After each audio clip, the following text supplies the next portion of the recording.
Welcome back to another video. My name is Henrik and today we're going to be looking at the Cupra Tavascan in the VZ variant, the most powerful variant of the Tavascan. We're going to be test driving it, we're going to do a charging test, we're going to look at the interior, the exterior, how much it's going to cost you and everything you need to know about the car. So let's get right into it. First of all, the starting price of this car around 55,780 euros. If you get the VZ variant in the way it's standing here, around 60,000 euros with quite a lot of extras. You can get three different variants. You can get the normal one, you can get the adrenaline package, which we have here, or the extreme package. You get a couple of different options, but that's about it. The only thing that you can otherwise then choose is a heat pump for 1,500 euros extra. In the front, we get this kind of fake grille here in the front. Lots of people don't really like it too much because it doesn't look too high quality. I think it doesn't look too bad. You get some real intakes down here, and obviously these bronze touches everywhere you look. For instance, a Cupra up here, which also looks pretty cool. We get a light up here, well, we get the logo up here, which also illuminates at night, which looks really good. We do not have a frunk under here, unfortunately. And you can get four different colors for this car. We have the white color on here, which doesn't look bad. I personally would have chosen maybe a little bit darker one, just to go well with these bronze touches all around the car. We also have matrix lights, which you do get with the adrenaline package, which look really good. And they also have this kind of Cupra logo up in here with the three lights. And otherwise a fairly decent looking car from the front. When it comes to the performance of this car, because it is the VZ variant, you have the most powerful option that you can get. With 340 horsepower, 0 to 100 in 5.6 seconds. And a top speed of 180, which might be a little bit unfortunate. A little bit higher would have been maybe a little bit nicer. Otherwise, you get 545 horsepower in the back and 134 in the front. Newton meters, not horsepower. Let's do our 0 to 100 test now. For that, we're going to go into the Cupra mode, which we can press just simply pressing this. That's going to be our Cupra mode. Then we can also slide this down, and that was the wrong button, sorry. If you go into the assistant features, go into the smart assistance, we're going to turn ESC onto sport. You can only turn it off if you're driving on roads which are more closed. Foot all the way on the brake. Build the pressure a little bit, that was weird. And now it's in park, what the hell? There we go.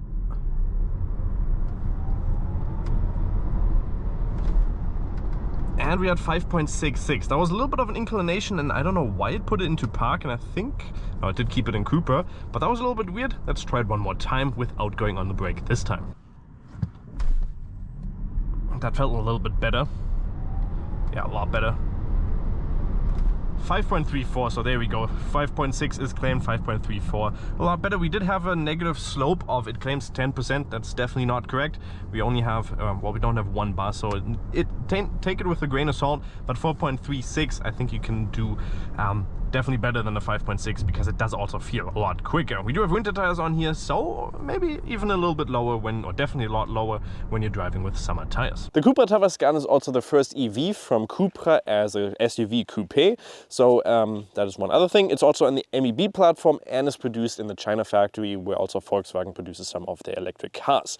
The car is going to be 4 meters and 66 long, 1 meter and 86 wide without the side mirrors extended, and 2 meters 11 with them extended with a height of 1 meter and 60. We also have a panoramic window in here, which you do get with the adrenaline package. We get rear tinted windows here and obviously this coupe kind of style. We do not have real door handles, but more of this thing where you press in and then it's going to open. We do also have keyless go in the front or keyless entry in the front, but not in the rear.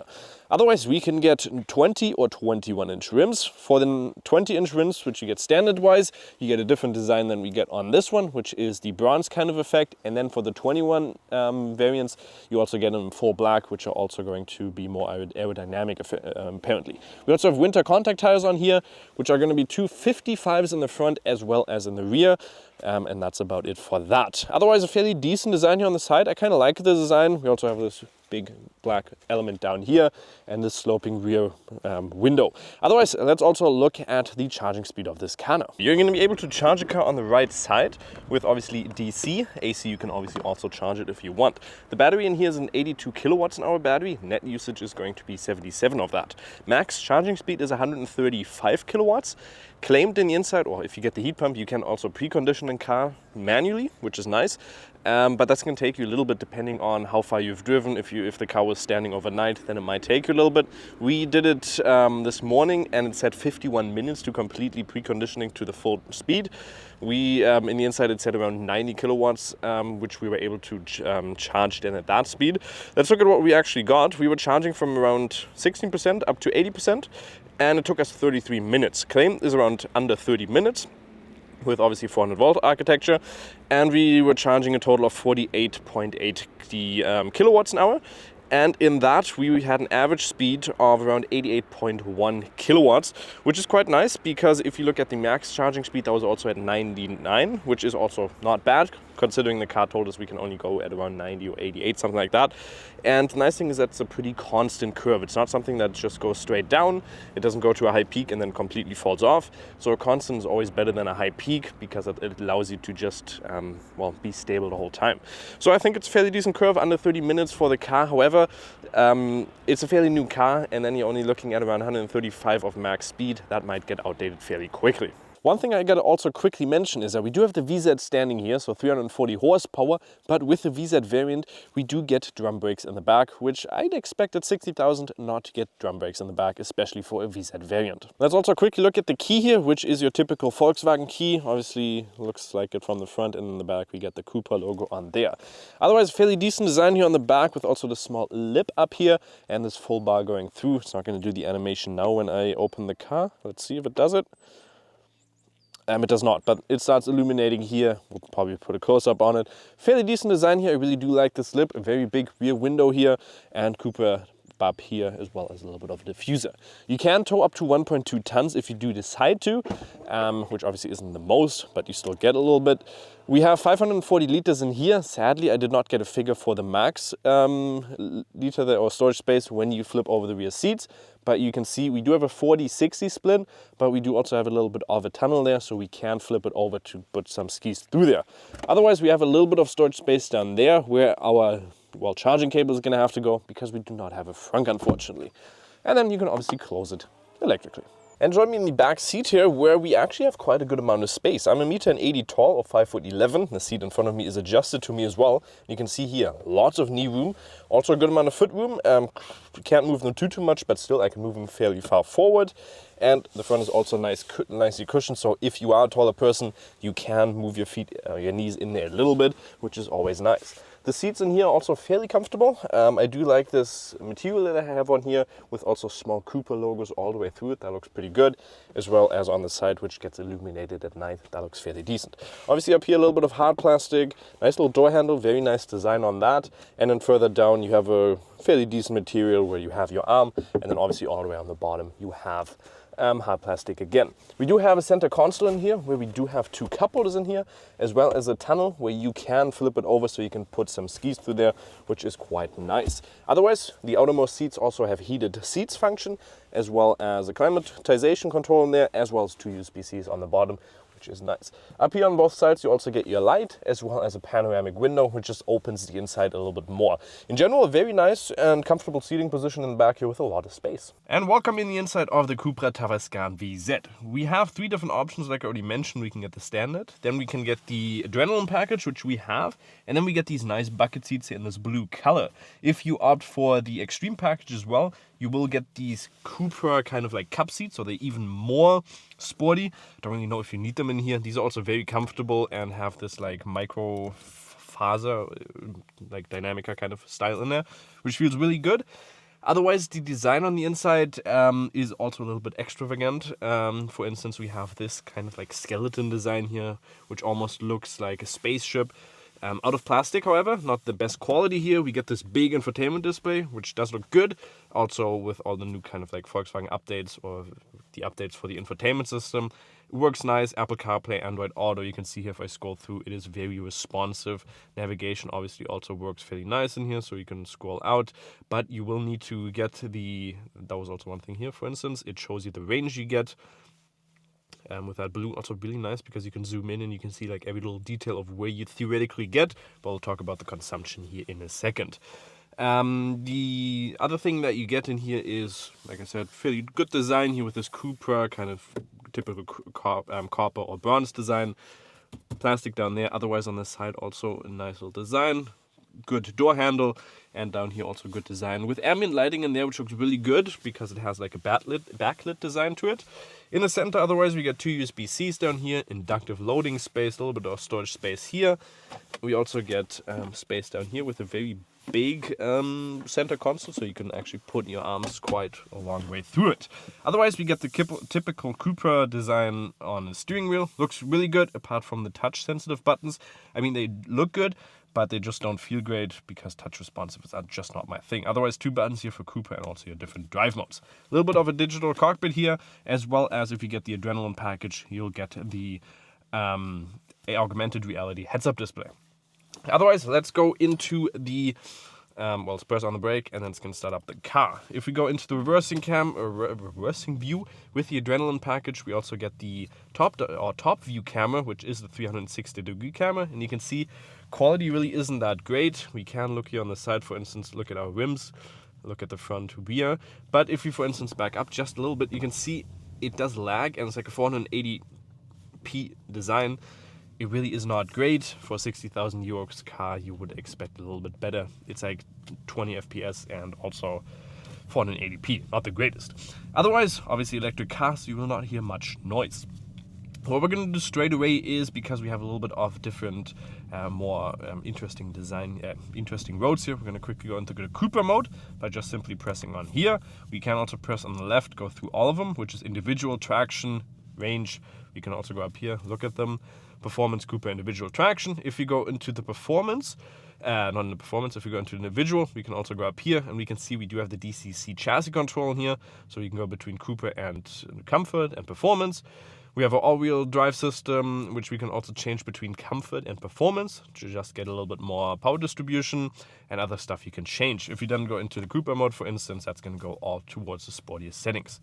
And while we wait for these cars to go past so we can have a little bit of clear space, surrounding view of this car is also very good. We have a fairly decent rear window. Obviously, it's sloped a little bit, so the top is going to be hindered a little bit.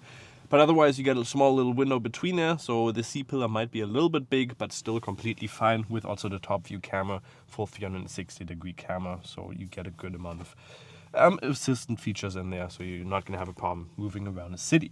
So, we're in the Cupra mode, and let's just show you one thing that's pretty nice about this car, and that is the kick. One of the most responsive kicks I've had on a car here, an electric car, at any speed. So we're up to 70 now, and if you go hit the floor, look at how responsive that is. Like, what is that? It kicks you back all the time, and then it goes fairly quick. That's just a nice little thing here. And obviously it is an SUV, so it's going to be a little bit higher up. But still, it has a good cornering capability. Not really much traction issues. You can also turn the traction completely off if you go into the ESC settings, but you can only do that if you're obviously on country roads, and on country roads on a closed course. But otherwise, I love the kick, but I do not like the brake pedal on here. What it does is, first of all, nice kick there, even at 70. Okay. There you go. So I had to push it down fairly quickly, and then you can just punch it again. The problem is the first 20% of the brake pedal is mostly regenerative braking, and then the switch between the regenerative to the physical brakes are just not well made. So if I'm braking, for instance, like this, that's all regenerative braking, and I'm at like 20%. And then when I step on it more, it really just starts kicking in, but at a fairly harsh moment. And since we've had this car for like the past 8 days, I've still not gotten used to it, because it's just such a weird combination and execution that they've executed here for the way that the brake pedal works. I'm not a big fan of it, and really kind of destroys the sporty driving feeling when you're, for instance, braking into corners, because you really don't have that much control over it, in my opinion. But otherwise, the kick is obviously really nice, 340 horsepower with a lot of Newton meters, so you're not going to have any traction issues. Body lean is also really not that much, and the car does a good job, especially with the DCC chassis profile there, and it just feels great. Even for overtaking, you're going to have plenty of power to kick over, so I can go up, and then you can have that instant power from an electric car, which is always nice. Sound isolation here is also fairly decent at 100 kilometers an hour. If you want to see a full consumption video where we also went a little bit more faster and talked about the different isolations at speed, there's a video on the top right corner that you can check out. While we're on the topic of consumption, let's also quickly look at what we've gotten over the past little while. So for long term, which is the last 762 kilometers, which does include around 400 kilometers of Autobahn at different speeds, we'd add an average speed of around 21.6 kilowatts an hour. Claimed is around a 16.6 kilowatts an hour consumption with a WLTP of around 517 kilometers of range from that 82 kilowatts an hour battery. So we're looking at around 21. If we go since charging, which was mostly country roads and a little bit more of a sportier driving, we're looking at around 25, but that's only around 37 kilometers. For our lowest test, we did actually get around 16 kilowatts an hour. That was behind the truck. And if you're mainly driving in the city, you will definitely get around those 17, 18 kilowatts an hour. Or maybe even, I'd say around 20 kilowatts an hour, so a little bit higher than what WLTP claims. But we also have winter tires on here, a little bit colder condition with heated seats and stuff like that on. So don't take it with a grain of salt, but still not a bad value at all. Otherwise, driver assistance, like I mentioned, we get quite a lot. We do have a parking assistant here, so it does do autonomous parking as well. We have our smart assistance. If you press on it, we have auto hold. We have the ESC, like I mentioned. You can turn it completely off if you want, or have it on sport. Lane assist, we also have travel assist with adaptive cruise control and front assist. Adaptive cruise control is a really nice, it does a good job because it does also have lane assist. So not lane assist, but not lane departure assist, lane changing assist. So it automatically change. And when I was driving on the Autobahn, it does a really good job and it feels really nice because it's so comfortable to drive over long distance. I personally really like it. We do also have the range mode where you have the most efficiency in there, and that's just going to allow you to drive as fast or as far as you possibly want. Not as possibly, but what the car can offer. Let's also quickly turn back on the heads-up display. And now the heads-up display has turned on. We can change a couple of things in there. If we, for instance, go down here, we can select between the digital cockpit or the heads-up display, and then we can change between a couple of things here on the right or the left. We can switch between them. Not too much. This, for instance, now shows us our lane assist and stuff like that, and this just shows us our consumption as well. But we do also have augmented reality in there, so if you use navigation, it will project, for instance, lines on the road to show you which way you have to go and other stuff like that. So definitely not a bad thing. Small little digital cockpit in here where we can also change a little bit, but really not that much. Just on the sides here and the views, where you can have just a simple view or you can have stuff implemented on the side, as well as navigation, stuff like that. Otherwise, you can see we have on settings, so we can have travel assist semi on, we have adaptive cruise control, and also the speed limiter. If you also have that new speed limiter or the EU warning assistant, which is not the greatest, obviously, because it gives you that sound every time you go a kilometer over speed. You can swipe down on the top and then quickly turn it off by pressing on that, and now it is turned off. You'll obviously have to do that every time you start up the car. Otherwise, the car with the suspension here does a good job of smoothing out the bumps, gives you a nice little feeling here of the road and just a nice little cruising experience. When we're driving on the Autobahn, for instance, it was just a nice cruising experience the whole time with the suspension, sound isolation, and also the seats. I definitely recommend probably the Adrenaline package. The Extreme package is maybe a little bit too over the top, and the seats, I don't know how comfortable they are. If you have driven those ones and sat in them, let me know in the comments, I'd love to know. But these are really nice, really comfortable, and also look good in my opinion with that blue design. And then otherwise, you also have your regenerative brake pedals obviously on the back. We do also have our auto brake pedal, auto regenerative braking, which is in the Volkswagen Group's cars typical for the electric ones. Meaning if there's a sharp turn, for instance, coming, it will decelerate. If there's a car in front of you, it will keep a distance and also increase the regenerative braking depending on that. Okay, there's also something when you go over some smaller bumps like that one and vibrating quite a lot. There's also a vibration here in the steering rack at some point. And we will show you also in something else that vibrates quite a lot here is when you, for instance, just in town accelerate, you notice the whole thing here, just in your normal acceleration. So if you, for instance, come up to the red light and just listen to the center console here, there's a little bit of a crack. And when we accelerate, you'll notice it once you listen to it. Before I didn't even notice it, but now if we accelerate just normally, it will have a moving, like plastic moving rattle. There you go, you had it again. Let's brake one more quickly. There you go. It's just every time. I don't know how that happened, or there it is. There it is again. There it is again. I'm just driving completely normal and it does it every time. Small bumps, it's gonna crack. Small bumps, it's gonna crack. Every time. Accelerate a little bit, it's gonna crack. Why? How is that a thing? It just doesn't add a great experience when you're driving this car knowing you've spent 60,000 euros and then every time it's gonna crack a little bit.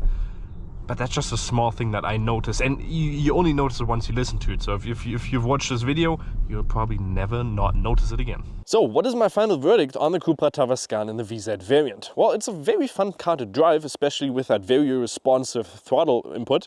But when you're looking at the brake pedal, the way that's kind of configured, that's not the most fun to drive, but otherwise a fairly nice experience when driving, and you can definitely drive it sporty.